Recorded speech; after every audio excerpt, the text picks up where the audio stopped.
The amount of water that falls in a local area changes with each season. Weather also increases or decreases the amount of available water we have. Seasonal weather patterns move water around the world and from the atmosphere back to the Earth's surface. Average weather conditions over time is what we call climate.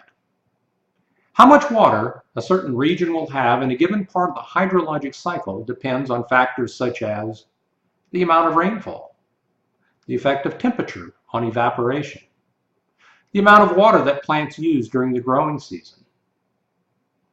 This picture shows average annual rainfall in inches in Texas. Texas is so large that it's affected by air drawn in from the Pacific Ocean, as well as the humid tropical air flowing in from the Gulf of Mexico.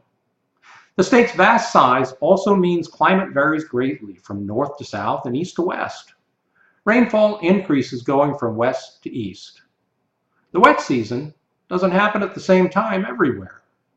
North, Central, and East Texas receive the most rain in late spring, while the Panhandle and West Texas receive the most rain during the hottest months of the year. Coastal areas of Texas receive the most rain in late summer and early fall. Most of Texas has a modified marine climate, which means that it's influenced by the onshore flow of tropical air from the Gulf of Mexico. From October to June, this tropical air, which is full of moisture, collides with cooler, dry air from the north, resulting in thunderstorms over central Texas. Along the coast, hurricanes can bring huge rainstorms with large amounts of rain falling over very short periods of time. This may cause flooding, water surges in bays and estuaries, and high winds. Peak time for hurricanes is late summer and early fall. Texas is known for its extreme flooding. Now, flooding is natural, but it can cause major damage to buildings, homes, roads, as well as damage to aquatic resources and habitat for wildlife. While droughts do not happen as fast as floods, they may also cause severe economic damage and harm aquatic resources and wildlife habitat. Damage to property and habitat can be reduced by preserving wetlands and allowing natural sediment transport and adequate freshwater inflows into our estuaries and bays.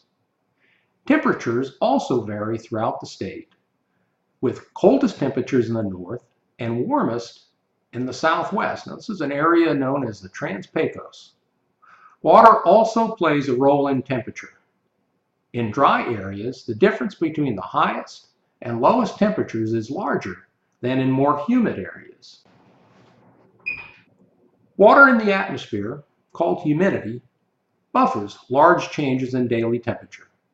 That's why, even if Houston and El Paso have the same daytime temperature, Houston will typically be warmer than El Paso at night because the higher humidity in Houston will keep the air warm. Weather forecasters sometimes refer to the effects of El Nino and La Nina. These are changes in ocean atmospheric conditions that can happen every few years and affect weather patterns around the globe. El Nino occurs when the area of warmer waters in the tropical Pacific Ocean expands. This causes warmer weather and more severe weather conditions in Texas. La Nina occurs when the area of warmer water shrinks in the Pacific Ocean, causing cooler, drier conditions in Texas. The National Oceanic and Atmospheric Administration notes that El Nino is occurring more frequently these days.